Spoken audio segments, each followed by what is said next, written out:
워드 프로세서 필기 기출문제 1회 내용들 살펴보도록 하겠습니다. 첫 번째 과목 워드 프로세싱 1번에 대한 내용들 한번 살펴보도록 하죠. 자, 1번 문제 한번 보도록 하겠습니다.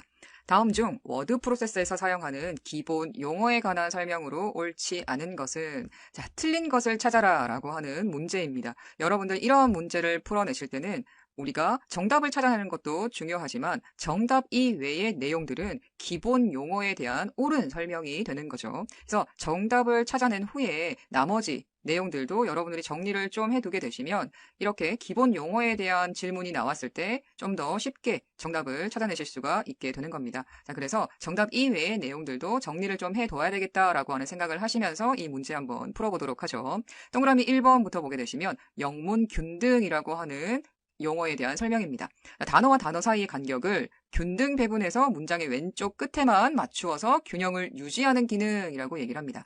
우리가 문서를 작성을 할 때, 특히 영어와 같은 문서를 작성할 때 영어 단어가 줄의 맨 끝에 있을 때 영어 단어가 길어지게 되면 다음 줄까지 넘어가는 현상이 발생할 수가 있게 되는 거죠. 그럴 때 단어 자체를 다음 줄로 넘겨버리는, 그래서 단어를 우리가 쉽게 그 단어가 무슨 단어인지 정확하게 쉽게 파악할 수 있게끔 해주는 문서의 기능이 있습니다. 이러한 기능들 때문에 분명히 왼쪽 끝이나 오른쪽 끝에 이렇게 간격이 공백이 남아있음에도 불구하고 단어를 이렇게 다음 줄로 내려버리는 형태, 그럴 때 이 영문균등이라고 하는 기능을 맞추게 되면 다른 행과 양쪽 끝을 이렇게 정확하게 배분해서 그 균형을 유지해주는 기능의 형태가 되는 거죠. 그런데 여기에서의 형태는 문장을 보게 되시면 문장의 왼쪽 끝에만 맞추어 라고 얘기가 되어져 있네요. 왼쪽 끝에만 맞추게 되면 오른쪽 끝에 해당하는 어떠한 문장이 또는 공백이 발생했을 때는 균형이 맞지 않는 형태가 되는 거죠. 여러분들 동그라미 1번에 균등이라고 얘기를 했잖아요. 그죠? 그렇다면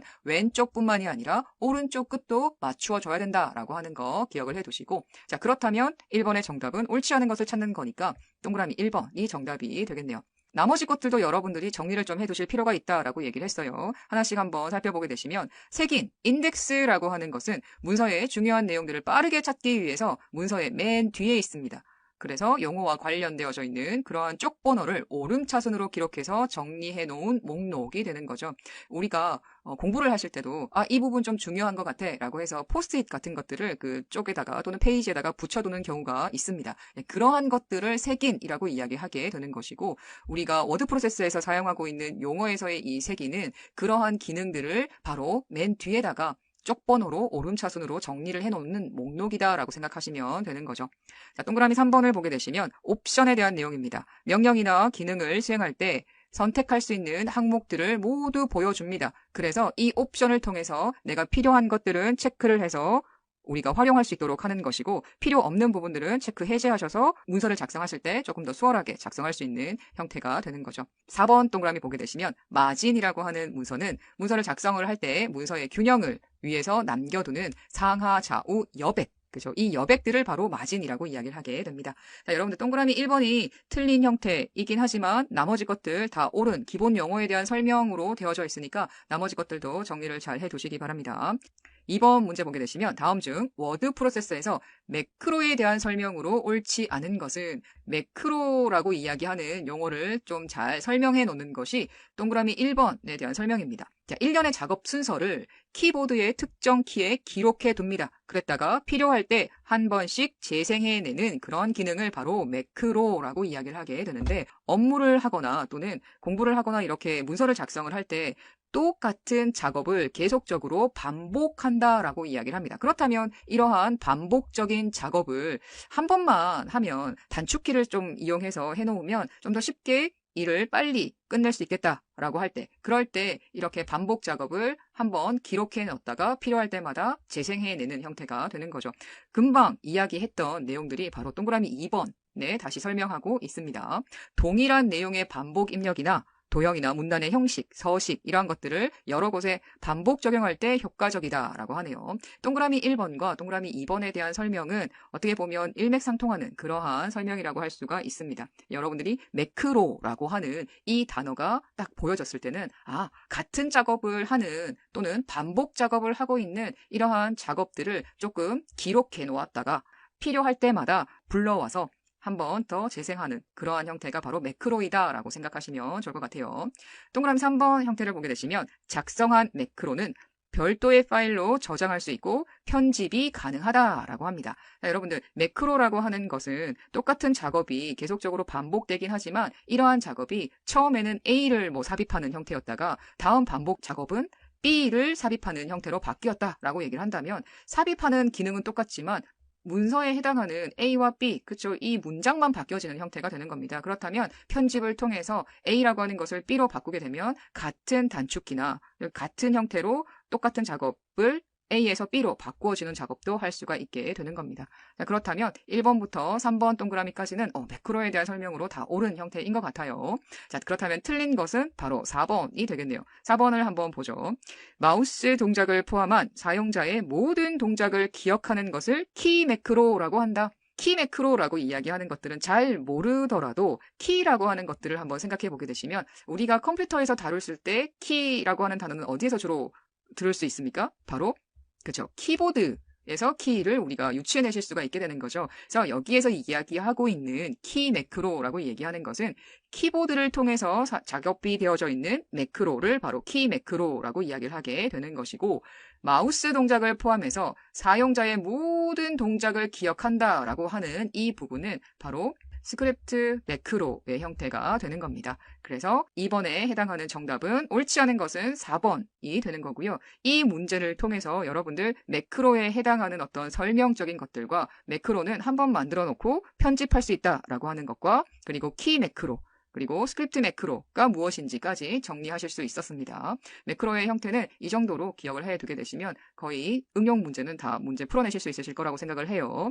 자, 3번 문제 한번 보도록 하겠습니다. 다음 중 KSX1005-1이라고 하는 유니코드에 대한 설명으로 옳지 않은 것은 자, 유니코드라고 하는 부분이 나왔어요. 실제로 유니코드라고 이야기하는 것은 가장 대표적인 국제 표준 코드라고 할 수가 있게 됩니다. 나라마다 단어나 또는 사용하고 있는 언어가 틀리기 때문에 이러한 것들을 컴퓨터에서 작업을 했을 때 나라마다 틀린 형태를 좀 통일을 시키자라고 하는 형태로 나온 코드가 바로 유니코드라고 보시면 되는 거죠. 그래서 이 유니코드는 국제 표준 코드가 되는 것이고 정보 처리를 하거나 또는 정보를 교환하는 용도로 사용할 수가 있게 됩니다. 그리고 4번 동그라미로 바로 한번 가볼게요. 이 유니코드는요, 표현할 수 있는 바이트 수가 모든 문자 2바이트의 형태로 표현을 하실 수가 있게 되는 거고 모든 문자라고 이야기하는 것은 한글도 포함이 되는 거고요. 영문이나 또는 공백, 띄워쓰기에 해당하는 겁니다. 공백, 그리고 특수문자, 이러한 것들을 모두 다 2바이트의 형태로 우리가 표현을 할 수 있다라고 하는 거 기억을 해두시고 여기에서의 표현할 수 있는 글자 수 3번 동그라미도 보게 되시면 완성형의 글자, 한글에 해당하는 11,172자 그리고 한글의 자모 240자 정도를 우리가 표현할 수가 있다라고 이해하시면 됩니다. 이러한 부분들은 사실 좀 외워두기가 조금은 어려울 수 있지만 문제를 통해서 이렇게 유니코드가 표현되는구나 라고 하는 것들을 좀 알아두시면 좋으실 것 같으세요. 또 하나, 유니코드는 실제로 모든 문자를 2바이트의 형태로 저장을 하는 형태이기 때문에 기억 공간이 용량이 좀 많이 차지한다라고 하는 거 좀 알아두시고 완성형 코드의 조합형 코드를 반영할 수 있는 형태가 되는데 문장이 조금 어렵죠. 실제로 글자에서는 우리가 한글에서는 완성형이 있고 조합형의 형태가 있습니다. 그런데 유니코드의 형태는 바로 완성형 코드, 이 조합형 코드를 반영해서 사용할 수 있는 것이 유니코드이다라고 하는 거 기억을 해두시면 좋겠죠. 자, 그래서 틀린 것은, 옳지 않은 것은 두 번째 형태가 됩니다. 장점, 현대 한글의 대부분을 표현할 수 있음이라고 되어져 있는데요.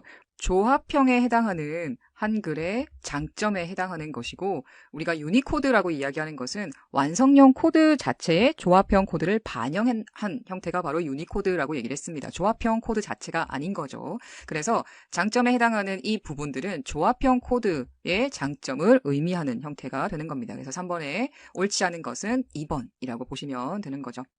자, 우리 4번 문제 살펴보도록 하겠습니다. 4번, 다음 중 워드 프로세서에서 특정 내용을 검색하기 위해서 찾기 기능에 대한 설명으로 옳지 않은 것은 찾는 방법에 대한 내용들을 물어보고 있네요. 동그라미 1번 보게 되시면 교정부호나 메모의 내용을 지정하여 검색할 수 있다. 교정부호라고 이야기하는 것은 우리가 어떤 글자를 쓸 때 띄어쓰기를 한다거나 또는 뭐 삽입을 한다거나 어떤 내용들을 삽입을 한다거나 이렇게 했을 때 이렇게 문장을 써놓고 내가 여기에 메모에 중요한이라고 하는 단어를 쓰지 못했어요. 그러면 어떻게 해요? 이렇게 띄어쓰기라고